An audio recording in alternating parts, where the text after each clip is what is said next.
This government meeting is brought to you by Eastworks and our local cable subscribers.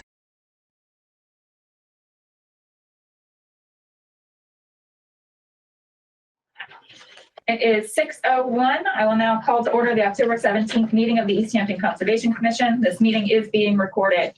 This meeting of the Easthampton Conservation Commission will be conducted in person and simultaneously via remote participation online to the greatest extent possible. Every effort will be made to ensure that the public can adequately access the proceedings in real time via technological means.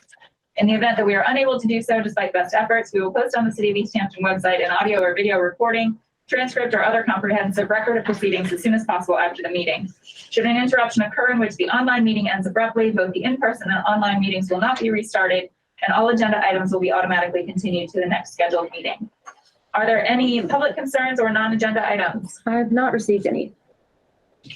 All right, hearing none, we'll move on to public hearings. Our first public hearing, continued from September 26th, is for an abbreviated notice of resource area delineation filed by GZA Environmental on behalf of Stephen Thor Johnson of Sage Advisors for resource area delineation at 385 Main Street, map 154, lot 32, 32.1, and 32.2. This is Mass DEP file number 1510321.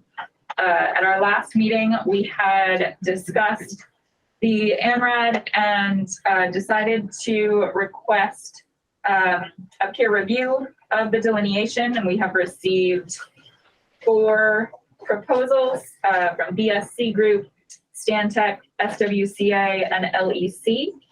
So we need to select one of those so that we can move forward. And we had asked that respondents let us know if they would be able to meet the timeline to have their work complete by November 14th. And I believe, Cassie, all of them included in their proposals that they could. Correct? Yes, correct. So has the commission had a chance to review these proposals? Do you have comments, discussion?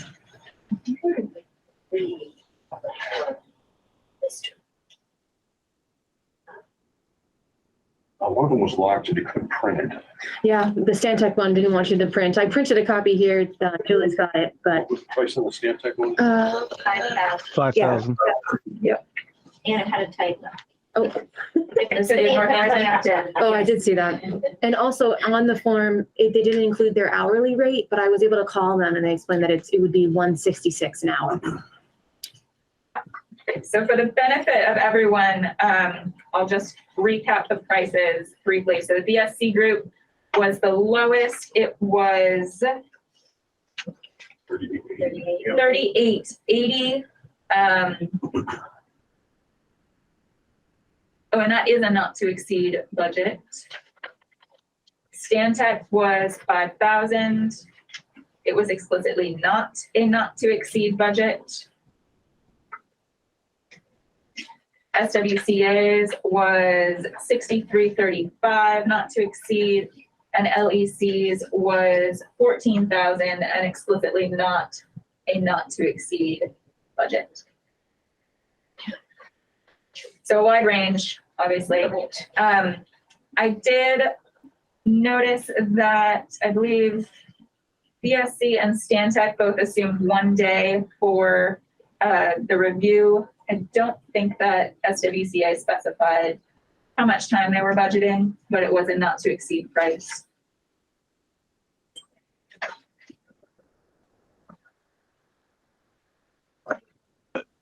May I speak? Sure, Dan. Sure. Just on behalf of the applicant, if the commission would focus on the not to exceed people versus the open-ended group, that would be helpful. That was my assumption as well. Thank you. I think that's usually better protection for everyone involved. Yeah, and I think, from my perspective, they're all equal people. I mean, they're all good firms, so the quality is going to be about the same for everybody. So, we're as obviously on behalf of the client, if the more cost-effective one would be chosen, that would be very helpful as well. But obviously, that's your call.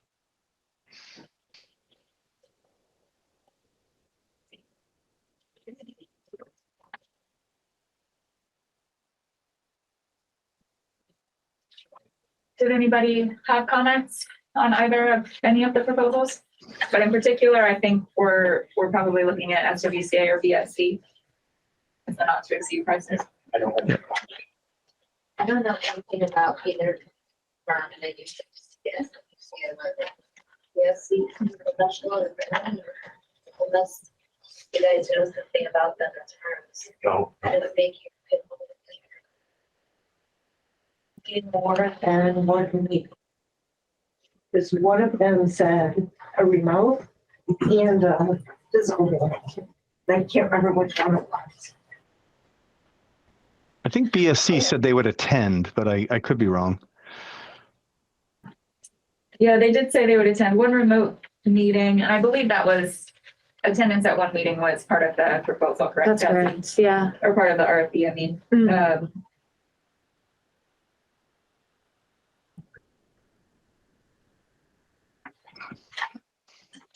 I do think that BSC spelled out more details in terms of their assumptions on hours, which would mean that that is what their not to exceed price includes. So if we need more than that, it would not be covered. SWCA's, I think, was a little bit more open-ended, but also not quite. It was about $2,500 more. Correct.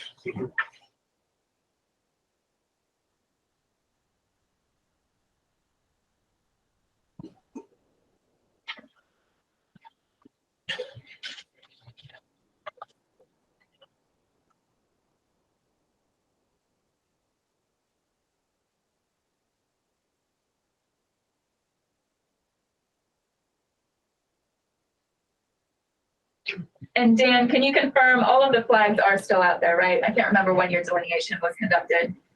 A couple of weeks, like a couple days before the last meeting, they were all there. And I'm going to assume that they are. I mean, they were there since we flagged it until the time of the field walk. And that's usually the most vulnerable time is right after you put them up because everyone notices them. And if they're of the ilk to remove them, that's about the time they take them down. Right. I can say that I drove by the site this weekend and also saw them up. I didn't make sure all of them were up, but yeah. Okay. I did Thank see you. them in the field. I agree.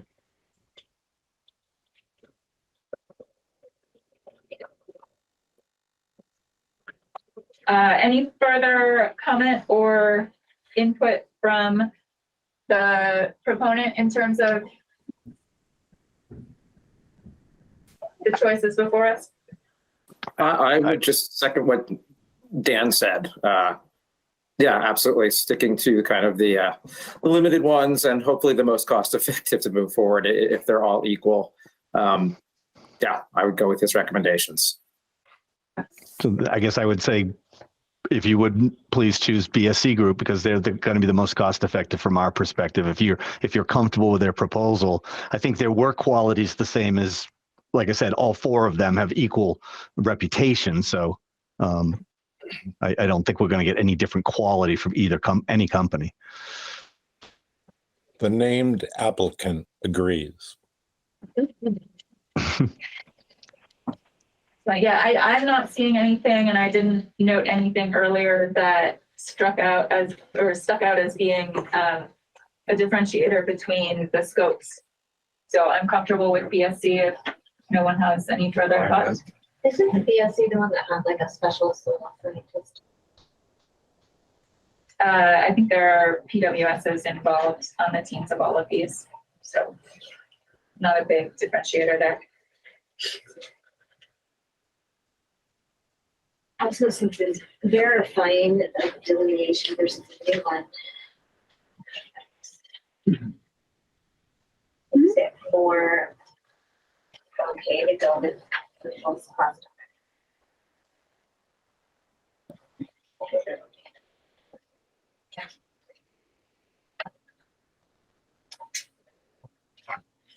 Do we have a motion?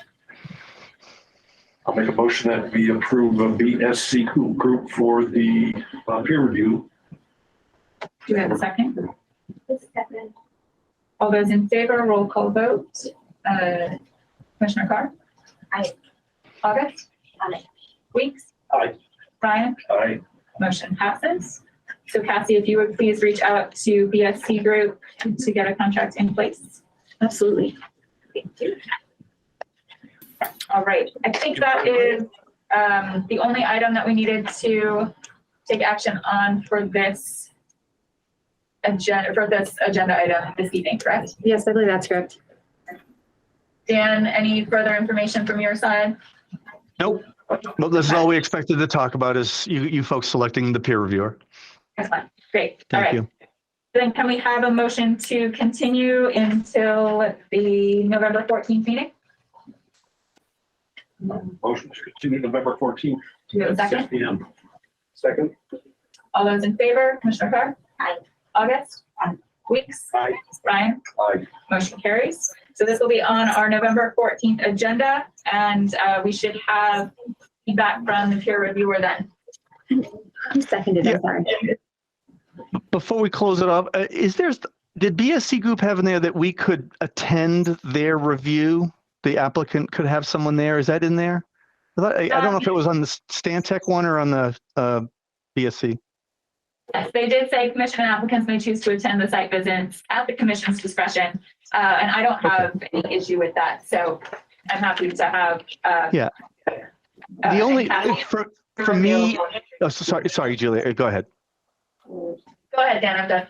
Oh, no. So for me, it would just be the wet meadow, the field area. That's the only time that I'd like to be out there when they're reviewing that. The everything in the forest is all very straightforward. Okay. It's well defined by topography. So I don't need to walk around with them in the woods. I just when they get to the field. So maybe if they could just talk to us and let us know when they're going, and maybe I would just show up a few hours later just to sort of see if that's okay with you folks, because you're in control of the site. So if you're okay with that, then I would go several hours after they started their job, because it'll take them a few hours to do their work. Yeah. So Cassie, if you could just let them know that the applicant and potentially yourself are interested in being there for some or part of the review, and to please keep everyone in the loop. Absolutely. Yeah, I can definitely do that. Great. Thank you. Thank you all for handling this in such an expeditious and thoughtful manner. You're quite welcome. All right. Our next order of business is a request for determination of applicability by Cold Spring Environmental Consultants, Inc. on behalf of the property owner for installation of an upgraded replacement septic system at 14 Old Stagecoach Road, map 112, lot 11. Yeah, and just before we start, I will say too that I got email from the health agent that she didn't have any other major notes about the system. So it just seems like she just needs to go through the rest of the process administratively, and it's printed in there if you want to see it.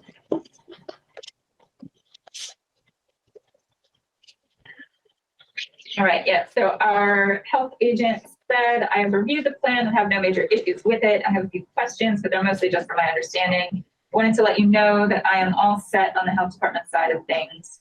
I'm still waiting for the installer to get a permit. Once the installer gets a permit and compound signs off, I can issue the final install permit. Yeah, so that was an error on my part. I thought that we need to see the Board of Health check off first, like their permit, but it makes more sense that hers is kind of like the bigger review. They're going to want to see ours first. Okay, great. And Cassie, can you just recap? We determined that we are really only looking, Board of Health had purview over the install itself because of exemptions. So we're really only looking at erosion controls. Yeah, so correct? Exactly right. The Board of Health it's the presumption of the commission under the language in the Wetlands Protection Act is that the commission is just looking at making sure that the installation process prevents any erosion and sedimentation to resource areas in the surrounding area. But the Board of Health review looks at it for safety and like efficacy as a system in terms of its proximity to these wetland resources. So we're really just looking about during construction like we normally do with other RDA projects.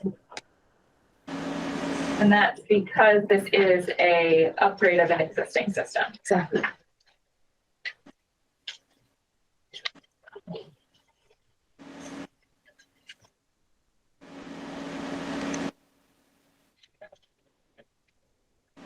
Do we have someone here tonight for this matter? Yes, Please introduce yourself for the record. sure. I guess you can hear me okay. Name's Alex Weiss, Cold Spring. And, I did the septic system design for the Davis, at the property at 14 Old Stagecoach Road. The system is pushed as far back from the riverfront as we can, given the lot constraints, property lines, and so forth. There also happens to be a utility easement in the back, but that doesn't really interfere too much with what we're doing. The perk test was actually done by another soil evaluator, not me, and I was given this data for this site from both Bree at your town hall, Bree Eichstead, as well as the person who did the perk, Lori McCool, another private perk test person. And the decision was made at that time that because there was a well in the back of the house, that the proper way to approach this would be to decommission the current septic tank that's in front of the house towards the river, and to put the new septic on the back of the house away from the river.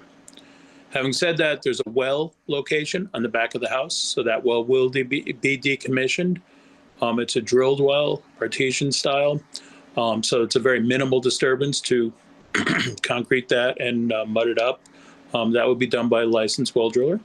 The septic install would include siltation control as shown at the 50-foot offset, and I put it as close as I could to that 50-foot only because there is a small disturbance that will be made with decommissioning the old septic tank. What happens with that process is it's simply the old tank, which I don't expect, from what I understand, it's just an old cesspool. Septic tank may be being polite. And it's just a bit of a hole in the ground with stone, from my understanding. I don't even think it's 500 gallons. It's a small amount of fill. It would go right after it's pumped. You fill it and you cap it and mulch it. And secondly, the back of the yard, the backyard of the house would be where the majority of the work is, which is nearly 85 feet or more away from the river. But the siltation control obviously extends the entire lot, so that there's full protection toward the river until the time that the mulch and seed takes and full stabilization is achieved. In this case, if they do it this fall, they're probably looking at the entire into May or June. More likely than not, they may wait the season. It depends on their installer schedule. I never recommend septic installations beyond Thanksgiving week or so because the soils are colder and wetter, and the materials just aren't as high quality. And so are the installations. It's just not as good. Unless it's an emergency, we recommend holding off. So I don't know where that stands, but we're here tonight to talk about just getting the approvals in order between you, and as has already been said, I've had multiple discussions with Bree at Board of Health, and she's fine with the septic plan. She's just waiting for the installer to update their license to install in the community, and that's normal stuff. Great. And can you describe, the copy that I have is quite small. Can you describe your silt fence detail a bit? Sure. It basically goes, if you look at the Connecticut River, or Oxbow River, I should say, as roughly to the north, it extends from the west to the east property lines straight across, and it is maybe 5 feet to the downhill side of where the old septic is, and that will be a minimal amount of work, as I said, minimal disturbance there. But the majority of the work is to the north and west, the farthest away part of the property from the river. And it looks like you're proposing a silt fence backed up by straw bales? Yeah, I generally doubling it up, especially if it's going to go over a winter season. I do add wattles because it was asked by other commissions to add that as another option. But I generally recommend the double fence. That's just my preference. And if this work is done this season, do you anticipate that you would not be stable until spring when things are able to grow on that area again? Yeah, I had the honor myself actually in the last 3 weeks of redoing my own septic, and quite honestly, it took over a week to get the seed to germinate, where you need 68, 70 degrees. So I don't see that in the current forecast. It's possible, but I don't see that stabilization occurring. I think they have to mulch it for the winter season, straw and so forth. Okay. And is your silt fence proposed to be towed in or just resting on the ground? Oh, no, it's towed in. Okay. Cassie, can you move the white from there where the silk fence is? Yeah, so it's this orange line Okay. right here. That's a river. Nope, Indeed. the river is here on the end where this kind of green is. That's the end of the property is this blue line. And then 50 feet from that is where the silt fencing is going to be along this orange line here. I don't know if you can see my cursor. I know it's small. Yeah. Are there other questions from the commission? Is there a setback regulation how far how close you can get to the property line? If you could hold off, we'll take public comment after we've Okay. finished our discussion. Is there any material storage issues, like when you're storing the materials from digging the hole? Do you have a location for that? Well, that, of course, would be in the farthest corner of the property away from the river, which would be to the north and west, if you will, of the existing leach field proposed. That's the current plan, but no closer.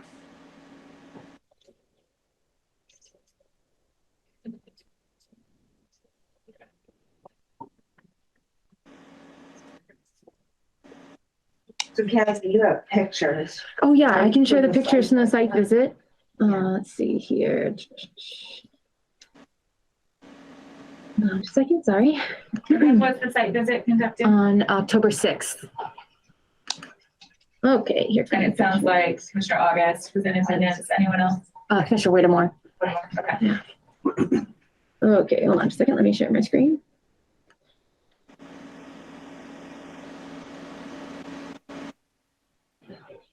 Okay, so kind of looking, once it comes up, this is the area essentially of where part of the leach field is going to be. And I kind of just go through. It's not a huge area. Yeah, this is the existing well right there. That should be decommissioned.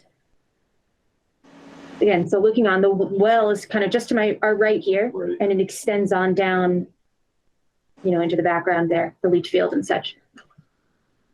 Yeah, let's see, just showing kind of the proximity to the, it slopes down again to the farmland, and just to the right here, I think is likely the extent of where leach field is going to be. Again, just kind of giving you a view of what's on the other side. This is the river is directly behind us here, past the house.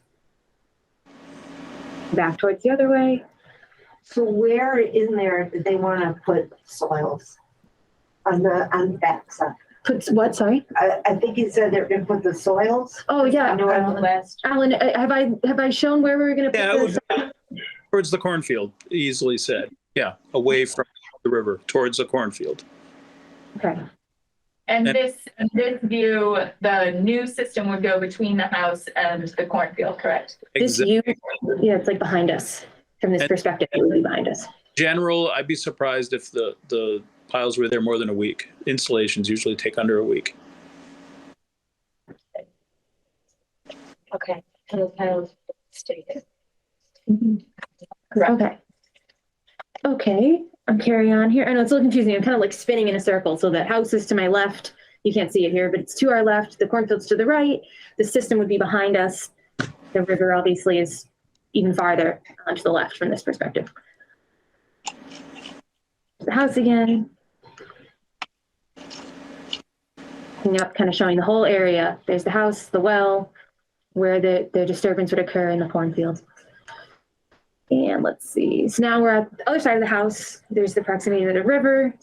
I couldn't see on the site where the old septic to be decommissioned was. It wasn't immediately apparent to me, but I don't know if it's in this image, Ellen, at all, or It is. Yes, it is shown on the plan. No, oh yeah, on the plan. I just didn't know if it made it into this picture. If that's helpful. No, I don't see it. I would say if anywhere, it'd be in the very right lower corner of that picture. I see.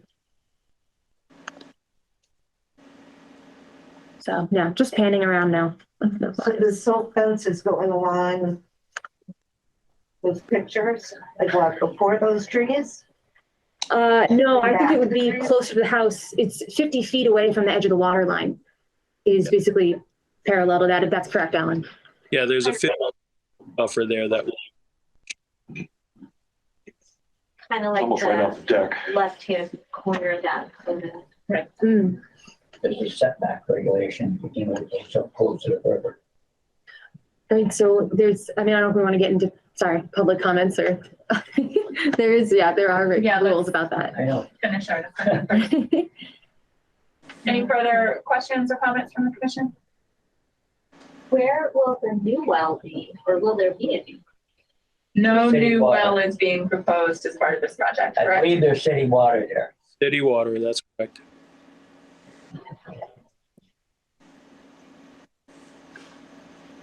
Are we concerned about the strokes? Like when they move that well, They're not going to remove the well, they're going to cap it. just cap it. And the septic in front, they're just gonna fill it, so there's. Drain it. Drain it. What do you put it?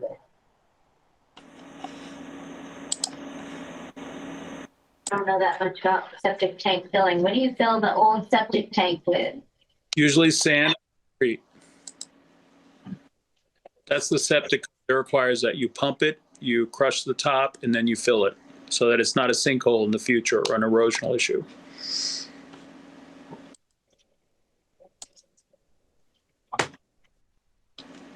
So will you have equipment, I would assume, on both sides of the house?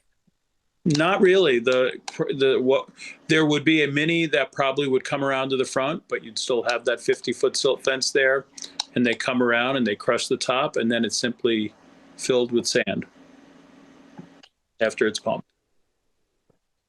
So there'd be, they can access that with a mini.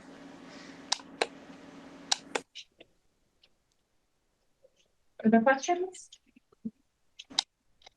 All right, I'll open it up to public question. I got one. Where it shows the back of the house, how far is the property line off the back of that house?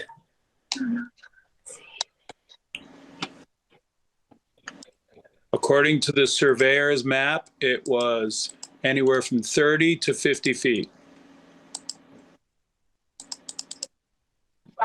30 to 40.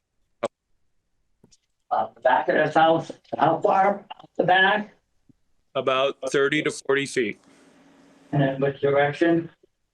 away from the river towards the, Talking about the back of the house, isn't there a setback regulation that says you can only go within so many distance of the opposite properties? We do not have jurisdiction over the septic design standards. That's coming out of the Board of Health. So honestly, I don't suspect that anyone on this commission knows the answer to that. But that's something there in that, the cornfield. I just want to know how far off the back of the house he's going with that, because I run my machinery along there. and I can answer that if you allow me. That's up to the commission. we're happy to have you provide that information as a just matter of information, but we don't have any jurisdiction over that piece of The things. code requires at least 10 feet, and at this point, it exceeds 10 feet from the property line. You putting what they call a tight tank in? No, sir. You putting a regular septic system in? That's correct. When did they come and excavate to pass a perk there? I was not there. The record indicates I'm down there all the time. the record indicates that was done in July 21. Huh. Oh, yeah, it was past perk. Not in the flood zone, flood, whatever. I would assume they'd have to put a tight tank in it. Most of the people down through there have to put tight tanks in.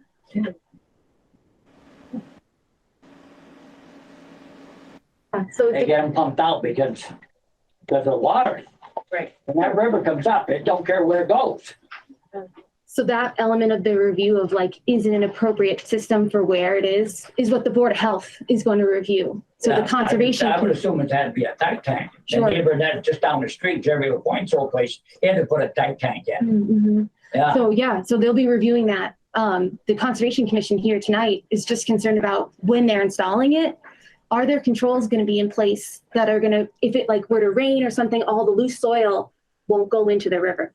That's kind of what we're reviewing right now, is just during construction, but not necessarily the design. Actually, they will those be actually reviewed. Volkswagen storage also. Yep. So floodplain issues are something as well, but I don't think there's any proposed loss of storage. Correct. So we don't have review over looking at whether it would leach back into the riverbank. Our understanding from having reached out to DEP is that this constitutes a replacement or upgrade of an existing system, and that is exempt. And so all of the system design details and whether it's appropriate, as Kathy said, falls then to Board of Health under health regulations rather than ours. And so it's the health department who has to determine whether there's any potential water quality issues that would be a concern for public health. Okay. But as far as what's happening in the riverfront area, this is considered exempt as an upgrade. Well, that makes sense. I mean, it's better than whatever's there. Yes. Closer I would now. say it's definitely better than what's there now. So, sir, if you do want to have a further discussion about the design, I would encourage you to reach out to the Board of Health and to Bree, who, Cassie, I don't know if you have her email handy, but we could give you that. Yeah, I can reach get out it to her or let you know how to reach her. I have no problem with it. I just want to make sure it's done right and it's not going to interfere with my operation down there. Yeah, and she would be able to answer those questions since she's doing that piece of the review. Okay. If you're willing, if you could write your phone number or an email, then I can call you back and give her contact later Why don't you tomorrow. Put my phone number If you don't mind. Yeah. Perfect. Thank you. I don't have a cell phone. I don't like. No problem. Any phone will do. Well, my corn goes good down there anyway. I'm sure. I sell a lot of corn. I actually got cow corn I put down there for my cows too. Lovely. All right, so back to our decision. So we are looking at a request for determination of applicability. Cassie, did you have a recommendation as to how we would respond to this one on our form? There's no extra conditions, correct? Yeah, it depends on, I guess, if the commission wants to have more, because that my recommendation, I guess, would be a negative determination, type 2 or 3. 3 gives the ability to add more conditions beyond what they've already proposed here. But are there any conditions you want? The silt fence is already in there. Do we have a form in here? I'm not seeing. Oh, no, I'm so sorry. I can go print one really quick just for Would you you guys to please? sign. I apologize for that. Thank you. Sorry, everybody. Hold on just a second. Because the standard terms and conditions should be the notification, things like that, correct? Can I add? Yes, please. So we have conditions on the plan already that everything needs, the silt fence must be erected 72 hours prior, and notification to your office is required prior to start of work. And the sedimentation barrier must be maintained, erected and maintained in a lasting manner. The work area shall be seeded and revegetated as soon as possible and mulched as well. And that that the silt fence be maintained until such time, and then that the periodic inspections can be made to look for any erosional runoff issues. So do we want to issue a negative determination number 3 with the conditions as are described in the drawing? You don't have to set any conditions. Good to do this. Yeah. Well, we want to pass it to determine when the silt fencing could be removed. Yeah, we can.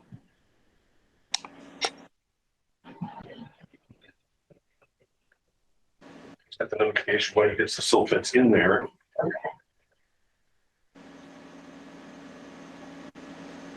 Yep. Just kind of annoying. We did that with another project at Cassie. Let's look and see. It's Yeah, so the only thing I might add, thank you, Cassie, would be mention of the stockpiling area, since that I don't see detail on the plan.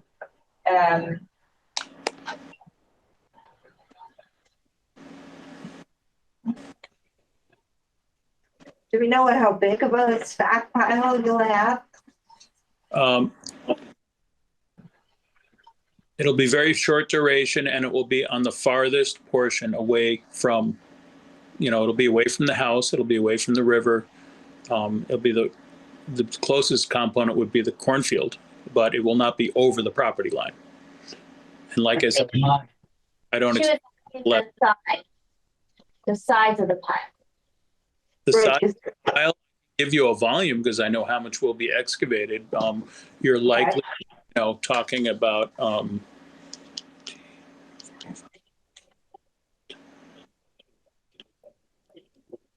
You're talking about 70 yards, and it would be all hillside, and then it would be.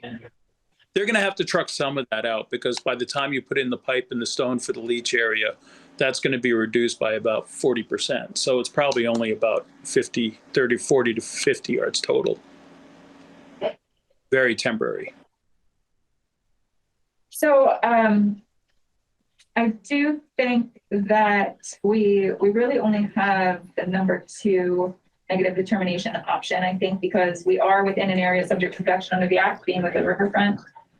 So we can't really specify conditions if we're choosing that item. I see. But I'm comfortable with the conditions that are already on the plans. So if other commissioners are okay with that, I think we're fine to go that route.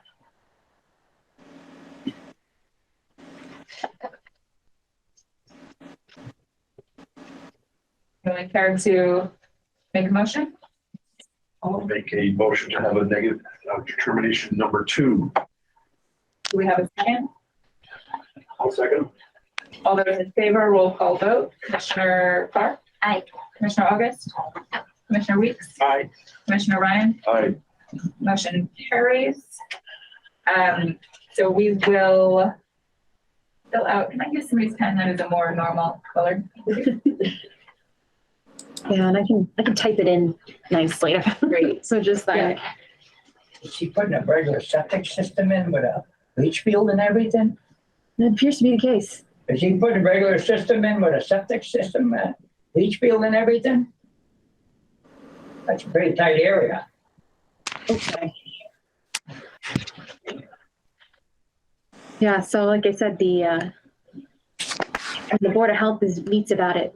They'll be able to answer more questions that I think is related to what you're concerned about. But what I'll do is. I'm not even sure. I know in general area where property line is, but not exact. I see. It's been pinned, but I don't know where they are now. Okay, Because I travel along there with my machinery all the time. great. That's the high end of the field. When it's wet, that's the way end you go by because it's driest. Yeah. Yeah. But yeah, so tomorrow, if it's okay, I'll give you a call and I'll give you the I'll be info around, for it. yeah. Okay, great. I should be tomorrow, Tuesday. Yeah. Wednesday, I got things. I just cleaned up down there today, riding the fields and wheeled out the Y under. Nice. So I'll be around. Okay, Okay? thank you. You're welcome. Well, set? Yeah, have a nice night. Thank you. You as well. All right, so Kathy, I will leave you to fill out the rest of this. Yeah, thanks.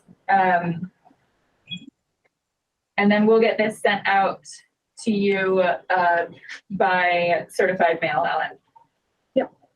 Oh, sorry, Alan, you're muted there. Right. Thank you, folks. Have a good night. Thank you. Thank you too. Take care. Okay. All right, so I need just another couple minutes to finish signing. And just while you're doing that, if we can take item 93 out of order, excuse me, not 93, item 6D, because I see Dan is still here. That's for 93 Northampton Street. I don't know if he's going to give us an update or. Are you ready? Not yet. Give us a moment, please. Yes, I'll take that. Thank you. Actually, I'll take all the other stuff. Here's the rest of it. Check the rest of that, and then these were in here, but they are not part of this. Oh, sorry. folder. Yep. So that's coming out. Thank you. All right, so do we have a motion to take item 60 out of order? Move to item 60. Do we have a second? All those in favor, Commissioner Clark? Aye. August? Aye. Weeks? Aye. Ryan? Aye. All right, motion carries. So item 6D, enforcement action at 93 Northampton Street rear, map 128, lot 113. This is EO 2022-003. Dan, you have an update for us? Yeah, a little bit. So we put the flags back of that wetland that Emily has been looking at for you folks along the eastern property line. So we can go ahead and schedule to get her to come back out and take a look at that. I did get some soil samples and some photographs of the other wetland that you were asking about at the last meeting. That's the other wetland that comes up into the field. I have not written that up yet, so I don't have anything. I could show you a photo, but it's not, official or anything. Is that okay to share, or you just want to wait till you have something in writing, or a photo of the soils, basically, so we can just talk about it briefly? Yeah, with the preview, sure. Okay. Where's the shared thing? Is there a Should shared be at the thing? bottom. Let me see if I need to make you a co-host. Sorry, hold on just a Okay. second here. There we go. Hopefully it popped up on the bottom for you. You are now a co-host. Well, you all are distracted. Dan Buttrick's here now. Just got on. Oh, good.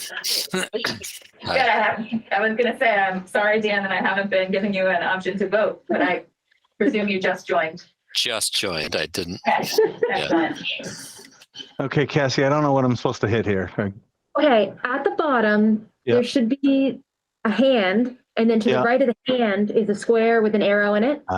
Present now. Yeah, and it should give you options to choose from of like where to present from. That wasn't self-obvious. It's not. That nondescript icon. And everyone uses a different Zoom. It's I know, Google. it's It's like always- I know. everything. So you have to relearn You every would time. think that this many years in, we'd have it all figured out, but no, we don't. Okay. So this isn't the best picture. Just for speed, I'm going to try this. Stop sharing for a second.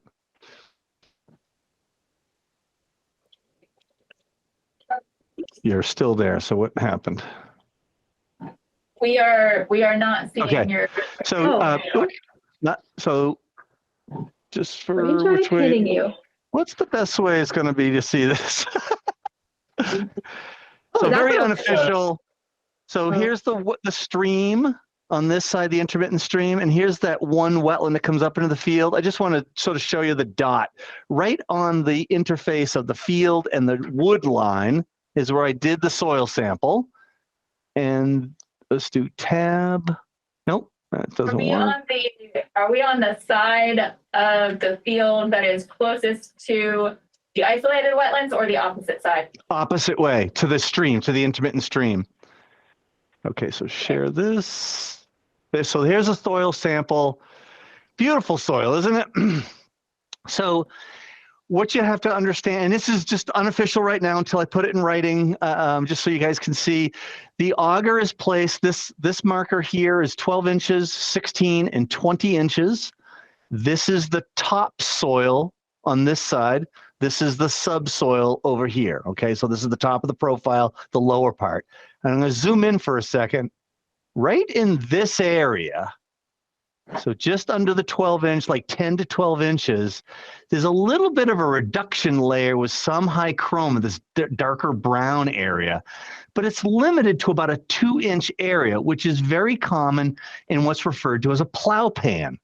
Right in this location, the plow blade would be on the right-hand side. So on the uphill side of it, or above the profile, it would be putting pressure onto the soil.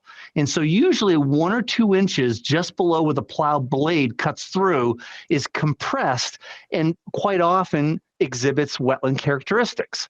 But then you move to the left where the worm is, and you don't get those conditions anymore. You keep on going down in the profile, and you don't have any of that gray blotchy stuff. You can sort of see, there's my cursor, a gray blotch here. Here's a little bit of it's not red, but it's sort of a darker brown color in here. This is very indicative of a plow pan But this area, because of its density, would qualify as a hydric color, but it's only 2 inches thick. The soil to the right, so the topsoil, and the subsoil to the left is actually, when you put it onto a Munsell, and it's not the greatest on these pictures, but when you put it on a Munsell book, it's actually slightly browner or more brown than this gray area. So this is a 4.3. The topsoil is a 4.3, and this little zone, 2 inches thick, is a 4.2. 4.2, for the commission's knowledge, normally is a wetland color for a soil, but when it's sandwiched between two non-wetland colors, 4.3 and 4.3, is just a different orientation. You got to look at it a little bit more closely about what's going on in the field. So what my statement is going to be is that we have a plow pan. That's a reduced layer, but nothing else is reduced in the classic sense for a hydric soil. So I'm going to say that the soil between the finger in the field and the wooded area, or the drainage that we saw, the deeply incised drainage that goes to the intermittent stream, is a break in hydric soil. So that's why I feel that finger should not be in as a wetland any longer, even though we had it approved back when we did. And it's not because of plowing. It's not because there's more topsoil on top of the hydric soil. It's the area just doesn't have as much hydric soil as the other side. And the other side meaning the eastern side, the other area that's part of your enforcement action, had a very clear reduced gray soil directly below the topsoil that we found over there. It's very different characteristic than this side. But this is kind of the brown. And I'm going to circle this up here. This is the lowest soil. So this is between 16 and 20 inches. This is more brown than this little gray zone right in here. And I know a lot of the commission members don't fully recall that at the time of the field walk, but that's the reason why I'm saying that peninsula, that finger of a wetland, is no longer a BVW. And I shouldn't even say no longer. As I mentioned to commission members before, Alec McLeod and I talked about it quite a bit. He was leaning towards it wasn't wetland. I said, I think it is, call it a wetland. But I think this is what he was probably looking at, is the slight variation between the different soil types. But predominantly the soil colors are not hydric colors. They're not, strongly upland, meaning they're not rusty brown, but they're certainly more brown than gray. And the brown indicates oxygen, not water. So that's what I discovered out there. I'm going to get that written up for you folks. But I think we need to get Emily back involved to come take a look at that other wetland. We can have her come down and take a look at this section too, if you'd like, and try to put this part of the project to bed, because Frank's starting to get anxious to start getting some permits put together. Guys can see ultimately what he's planning to do for the whole property. Dan, what were you seeing below this? Because wasn't one of the questions on the table whether additional material had been added here and filled, and if we may have buried? Right. So this area doesn't have the same characteristics as the other area that Emily's already looked at, in that this is what I would call normal profile. Sorry, this isn't the greatest coloration here. I'm going to rotate it 2 more times here. All right. So topsoil to the right, subsoil to the left, with a little bit of a reduction layer in the middle. What we found on the other side, the eastern property line, is a deep A, we'll call it, and then a clear, abrupt boundary to a very gray soil, very reduced colored soil. We didn't have any of this sort of mini layering, I'll call it, with 2 inches thick and then nothing below it. We could keep digging, but this is at 20 inches, so anything basically below 12 inches is not part of the hydric soil characteristic.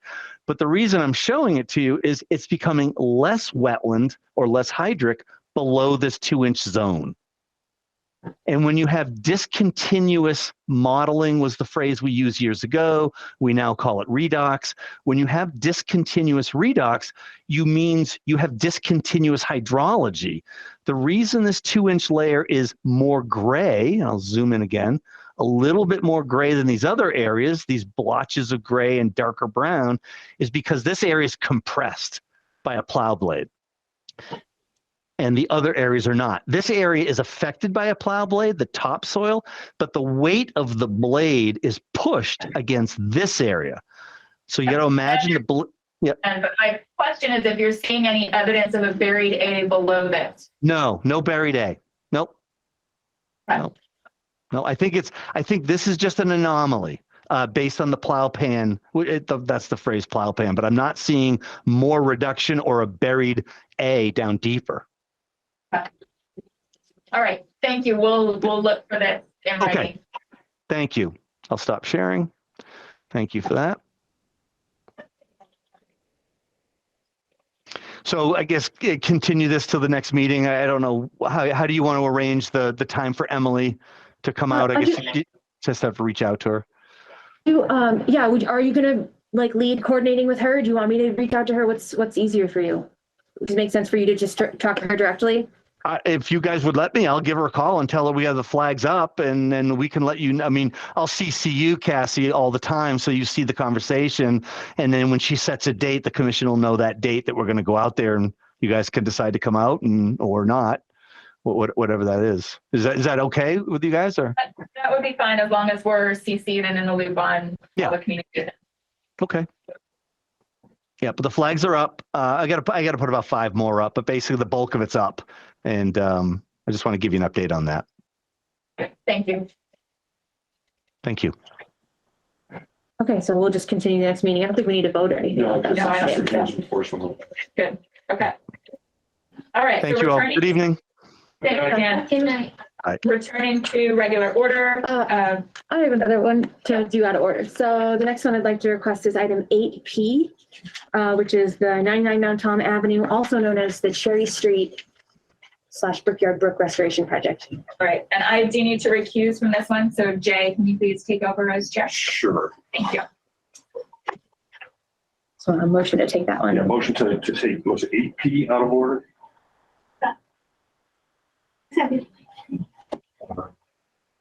Roll call. Well, Mr. Skull. Diane's here, right? There she is. I am. Hello. Good evening. Hi. Yeah, I don't know, Diane, do you want me to read what you have sent us first? Because she wrote up, so basically, is that easier or how do you want to do it? Is that okay? Whatever you guys want to do. Okay. So basically, some of you are already aware there was an incident where there was a breakage of one of the sewer pipes during the work, which resulted in a leak that made its way down to the cofferdam, down to Brickyard Brook. And so there's a lot of questions about it. And Diane was able to write up a full report of what happened. And I can read that to y'all now. And then she's here, but you guys have questions or concerns that you want to ask her about it. So I'll just read it right here. On Monday, October 3rd, 2022, at around 7:30 a.m., the city was informed that there was a sanitary sewer overflow occurring on site of the Cherry Street Neighborhood Green Infrastructure Roadway and Utility Improvements Project. At that time, the contractor, Morais Concrete, a representative from the design engineer, Fuss & O'Neill, and contractor's subconsultant, SWCA, is our environmental monitor, were on site and responding to the incident. The city was called just after the incident occurred and arrived on site soon after to review the incident and help as necessary. The incident occurred on the south side of 67 Cherry Street, where drainage replacement work was occurring. In this area, an existing 8-inch clay sewer pipe crosses over the existing 12-inch drainage pipe that is being replaced as part of this project. The existing sewer pipe is not set to be replaced as part of this project. The drainage pipe is being replaced at the same location in the elevation of the existing drainage pipe. The previous Friday, September 30th, the bell of the existing 8-inch clay sewer pipe was hit and quickly repaired with a rubber gasket and cement around the broken bell of the pipe per the on-site resident project representative from Fuss & O'Neill. The pipe was then covered for the weekend. The next Monday, this is October 3rd, the day of the SSO, the trench was opened up just upstream west of the sewer pipe, and existing drain pipe was removed in preparation to install the new pipe. At that time, around 7:30 a.m., sewage started to flow from the location of Friday's trench and into the opened drainage pipe that led to Brickyard Brook via the outfall. It was discovered that the repair from Friday did not hold. The sewage starting to flow from the trench into the open drainage pipe and out the outfall. At the outfall location, the cofferdam is in place for the outfall work, was also occurring as part of the project. The pool created by the cofferdam contained the majority of the sewage flowing out of the outfall. Once it was noted that the pool was filling with sewage, the pump and silt bag dewatering setup was used to pump the sewage to the dewatering area and filter the sewage. Only a trickle of sewage breached the cofferdam without being filtered. And there's an image we can show you. The sewer pipe was repaired with a new 8-inch PVC pipe section and 2 Fernco couplings. At that point, around 9:45 a.m., the sewage stopped flowing out of the outfall. Based on the approximate size of the pool, it is estimated that 250 to 350 gallons of sewage made it to the pool, with a minimal amount making it out of the pool without being filtered through the dewatering system.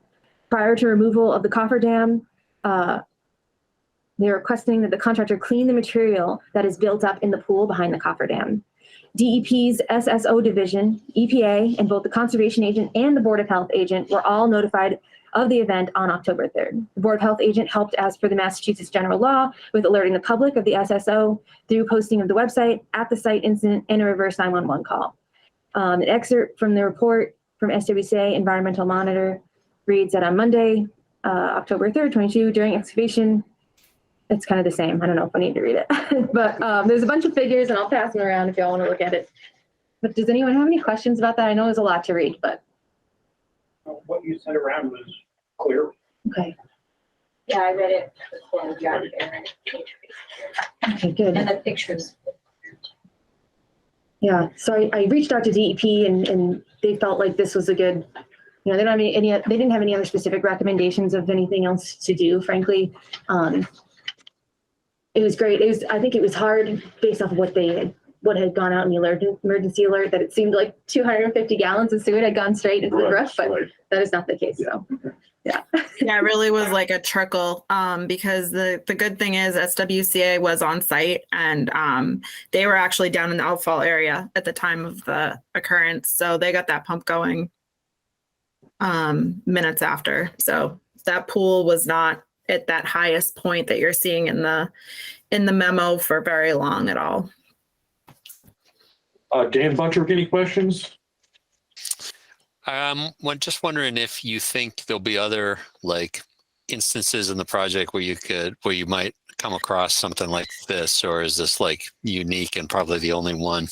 I mean, hopefully not. I mean, there's always a chance. I mean, there's always sewer pipe and there's always drainage pipe, but I think that if it's even coming close at that point, we're going to have some measures in place where we can,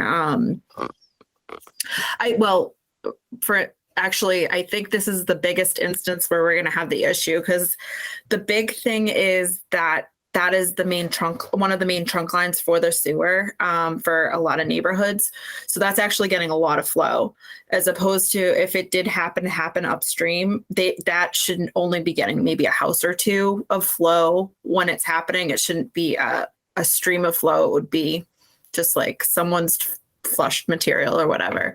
So as opposed to a whole bunch of neighborhood material, it would be something from Cherry Street. So we deal with sewer and drainage pipe all the time. It's just the fact that it was the old trunk line, that old clay pipe that we were crossing. So I really don't see something like this happening. I can't say that it definitely won't, but I think the bigger difference is that was a trunk line. Okay. I think that's my only question. Thank you. Mm-hmm. I think we're good on this. Okay. And then I had another question for the commission about unrelated or vaguely unrelated. They generally were asking, so the cofferdam was only supposed to be installed during the work when they were completing the work that's above Right. the outfall. It's been completed. It looks good. Right. It's in theory, the cofferdam does not need to be in place anymore, but it's been useful for an event like this. For this and event, it seemed useful, yeah, so. and there's been sediment reaching, so it's not necessarily can they keep it. The problem is that it requires a lot of dewatering compared to what was expected. And the order of conditions say that it needs to be monitored continuously whenever they're dewatering. But some days they'll switch it on and it will be on all day. Okay. And so I was wondering if it was reasonable in the commission's eyes to have the dewatering requirements make the understanding be that checking it once an hour is sufficient, or at some type of time interval is sufficient. I'm not as familiar with what is required typically for dewatering processes. I don't know that it's typically an all-day affair, though. When you're dewatering, what's the rate of, I'm going to say rate of flow mostly because I don't know how to phrase this, but I mean, how rapidly are you taking water out? Diane, I don't know if you can answer that. I'm not sure either. I can't speak to that.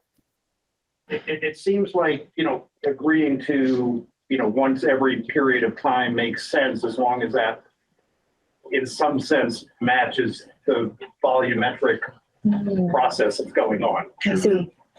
Doing so many gallons per minute out of it when they turn it on. Yeah, it's just a set number. It's hard to say because, so basically the pipe isn't what I've seen of the pump is not very wide comparatively. And then it fills up this big bag that's probably about the size of this table, and then it leaks out of there. And then there's a number of wattles and things surrounding it so that it's kind of slowing it even more. So I don't know what the rate would be of how much they're removing, but Yeah, so the way my brain's going is if it takes an hour to fill that bag that we're pumping into, then checking it once an hour would seem to make sense and, have a certain logic to it. I wonder if maybe I can figure it out, like how much, if you guys have an idea of what would be a good volume to time range, and then I can be like, this is. A question back to Diane. Cassie referenced this bag that the dewatering water goes into. How long does it take to fill that bag? Or what's the volume? Honestly don't know. That's usually under the contractor's purview. We just require that it hits so I can't. I don't have that number. And you know what the volume of the bag is? I don't. Sure, no, that's okay. I can check, see what they sent me. I might have Is this something a request for a change coming from you, Cassie, or them? from them. Just so the point being is that it's hard to have one person standing there all day if they're running it for 8 hours. It's like, is it reasonable to have someone standing there the whole time? But I understand the original intent is that, oftentimes they'll de-water for like a period of time. And it's like it's not crazy to ask someone to watch it the whole time. Dan, do you have an opinion? I got lots of opinions, but on this particular issue. I've had projects personally where we have dewatering systems in place 24 hours a day for months. And, they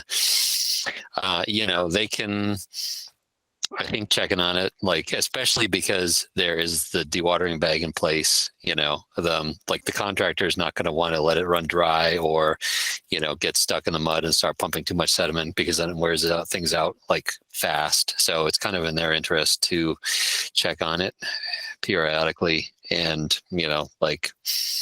once an hour seems fine with me, I think. I think if there does start to be a problem, it will make itself known through something not working correctly or something. Is it in these projects where you said there's been like a 24/7 process happening? Do they monitor it? They don't monitor it 24/7, right? So, and I don't know what kind of pumps you have specifically, but a lot of the pumps that are available now, especially larger diesel pumps, will have like a cellular-based alert system. So it'll send out a notice to the operator if there's a problem with it. And like we've had floods certainly at construction sites where, I've been out there 24 hours myself monitoring the pumps. Last summer, I think that was like 3 times we went through that, but just under routine conditions, yeah, the things can be left unattended, like overnight sometimes or whatever. Every once in a while, I want to see how that plays out. Does the season matter? Like as we get into winter?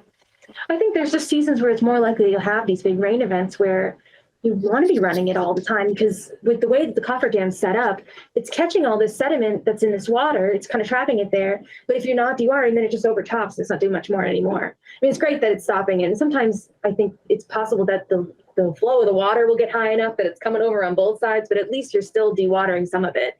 And the goal is to prevent any sediment from making it to coming out the outfall. But it's nice as a preventative measure right now, and there's enough water. I don't know, Diane, if this is still the case, but there's some water that's just constantly coming out of the outfall. And it's kind of, the source of it is unknown, but it's clear, coming out clear. But The last time I was out there was last Tuesday, and yeah, there was a little bit. I mean, it's enough where you may have to pump maybe once a day, but it's really like a trickle. It's not gushing out of there. It's part of the reason why they have to be dewatering it way more than they would even if it doesn't rain. It's still I think so. Yeah, that's my understanding. But it's not heavy flow. It's flow, but it's not something where it would take a rain event for it to really start flowing, where you'd need it 24/7. You may need it once a day with just that flow of water. Let's try West Bower and see how that plays out for a while. I wonder if it would make any sense to kind of say that, and then Cassie, they could tell you about their pump and the volume and flow rate, and if it's much different than what we think it is right now, then you might bring it back. We can definitely do that. Yeah, because it's basically how it's been right now. Like, we had a rain event just the other day, so it was like I made the decision, like, yes, you can just do it once an hour. That's how you're going to monitor it. I will get more information from the commission going forward. What's requested. So I think that's fine. I can definitely get that info. Y'all can revisit next meeting. Yeah. Should I go through this? I don't think we need to vote on it or anything. I just want to make sure. Yeah. Okay. I don't think I have anything else. Okay. Diane, unless you have anything else you want to add. No, I was just here for questions if you guys had anything, especially regarding the SSO. All right. Well, thanks for coming in. Thank you. Yeah, thank you. Yep. Good night. You too. All right.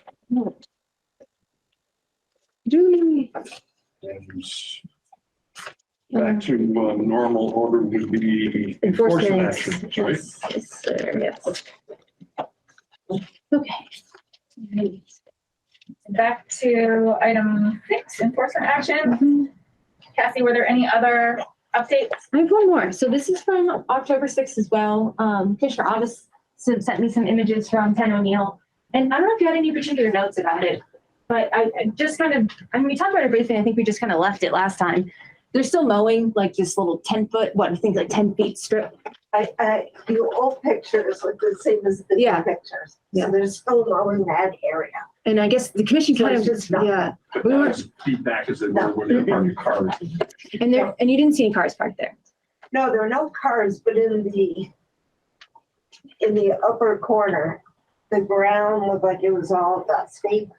Like something that had either been parked there or it was dry and it was dusty. So I wasn't sure if something had been parked there but Interesting. Yeah. Well, so yeah, where the commission kind of left it off last time, it was like, we weren't really decided on whether or not that was like a problem of them mowing the 10-foot strip. I don't know. I think the big issue originally was that they cleared that whole area and were like absolutely storing cars there. So that certainly seems at least to have been resolved, that they're not, as far as we know. I mean, I think I'll keep checking it. I'm sure you're willing to drive by. I just figured it's been about a year, so I took some pictures and it's basically the same, to be honest. Yeah. I don't remember exactly what we had said they were allowed to do, but I think it's reasonable that they would mow against the edge of the parking lot. Right. That's So, Okay. So I guess as long as it doesn't bother me, as long as they don't go further than 10 feet or parking in the vehicles in any location. And then in terms of lifting the order, I think we were waiting to see just allowing it to re-veg more. And the commission, we can wait until next spring if we want to do that, or we can I'll have to take a look and see what the threshold was, but I think primarily it was just like letting it revegetate. Yeah, I don't know if we Catherine, set an explicit standard. Why don't you pull it up and review exactly what we had said for next time, and then we can decide if it's appropriate. So it's it. Because they're not really communicating with us anyways, right? Right. Yeah, and they're not, and they weren't requested to, so it's not like a negligent thing on They there. weren't registered mail, so. Well, yeah, so that was a previous problem, and there has been some change, as I understand it, with the ownership. So they've been very communicative since then, to their point. But I will do that and see potentially if maybe next meeting we can lift it, or in the springtime, maybe we could lift it then, assuming that it all goes well. Yeah. Sounds good. Any other enforcement updates? No. Okay. Open space. Yeah, so for Echodale, Jay completed the mowing, which is what LSI was waiting for until they were going to do their next step of treatment there. And so I sent that off to her, and she said she was going to get it scheduled in. I'm just waiting for her to tell me when it's done. But it's basically kind of, I think then after that, there's nothing to be done until the springtime, as far as I understand it. And then in terms of the Conway School project, we're still kind of just chugging along with that. We're going to get the final proposal from the student, just basically with everything that we described before. But I think that we would expect a major update like in mid-November, and then it'll all be done in January, like mid to late January. So great, sounds good. Yeah. All right, thank you, Jay, for doing that. No Compliance updates. Yeah, so what other projects you have? I'd like to follow up with item K, 6973 Loudville Road. This is one of the sites that I incorrectly had thought that everyone was up to date with their reporting, and they weren't. And we've since went on a number of site visits out there, and the most recent storm event, I wouldn't have a report yet. I don't know if it rained enough today or not, but the most recent one was on the 13th through the 14th, or the morning of the 14th. And they sent me a report right away after that one.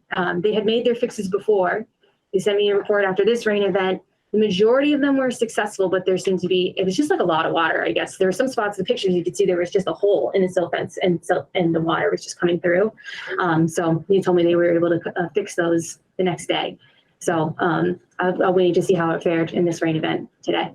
But they were communicative. Site visits for this street here. I've not been doing the site visits. I've been getting images from their monitor, from their hired person. But I'm happy to go out there again, really anytime, and I can do that. Now they've kind of like fixed it after that last big storm. I can do that. And who's doing their monitoring? Do you remember? It's our Levesque Associates. Okay. Yeah.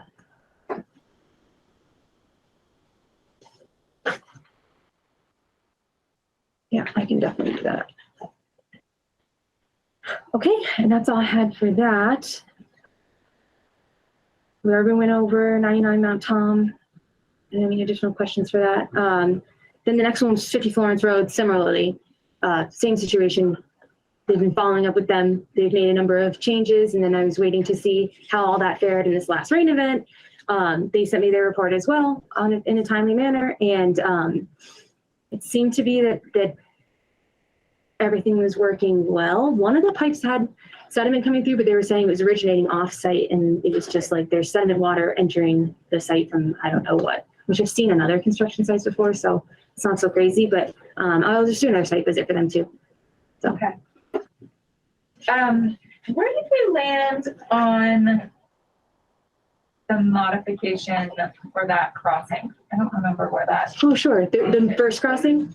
Yeah. So they came for, where did we land? So they didn't end up having, it was like, we were thinking it was gonna be this whole thing where they were gonna try to really change the design. Yeah. And then they realized, because the original design was to do a slab over the top of it and not touch anything at the bottom. And then there's voids started to form. Yeah. And they're like, oh, how are we gonna deal with these voids without disturbing the bottom? And they ended up just putting like a much bigger slab. Okay. And the commission was like, oh, that works. And that's done? Yeah, it had to be completed before they could get any equipment across Right. to go to the site. So, Okay. and it seems quite well. I haven't seen any issues there. Okay. This is Florence Road. Yeah, the solar project. And so the issues have been at these smaller crossing sites on the more interior part of the site, where there's no disturbance, just no change in crossing with those there. Okay. I'm good at that's a similar bridge. Similar bridge. Yeah. All right. Any other updates? I No, unless anyone has any questions about any of them. Moving on to general business, we have 2 sets of minutes to approve, September 12th and September 26th. Folks had a chance to review those. Yep, I got Deb's edits for both of them. Thank you. I looked at the 12th, I did look at the 26th. I looked at both. I did not look at them so closely to catch typos or anything. That's why we have to. Motion to approve meetings for both 12 and 26. Second. All those in favor, roll call vote. Carr? Aye. August? Aye. Weeks? Aye. Ryan? Aye. And Butcher? Aye. And carries. Thank you. All right. And then the wetlands ordinance discussion, we had discussed a meeting or 2 ago, a new plan of action. So we have a subcommittee there and we have not yet gotten through our task. So I don't think there's anything really to add to that tonight. Yeah, I apologize for not setting up subcommittee meeting yet. I'm doing the Green Committee's annual report and it's due November 4th. So once that's done, it's going to be easier for me to. So I apologize for that. Not a problem. All right. Any other general business? I don't have anything unless anybody else does. Just to allay my confusion from last time, Yeah. not meeting in 2 weeks, for the next meeting, the second Monday in November, is that correct? Yes, our next meeting is November 14th. Yeah, October's a little weird and I don't think we're doing that, but November's normal and then December is weird, I think, again too. Okay. Maybe. Get the website, The website? the dates on the Easthampton website were wrong. Oh, which part of it was it? I thought that the sheet was wrong.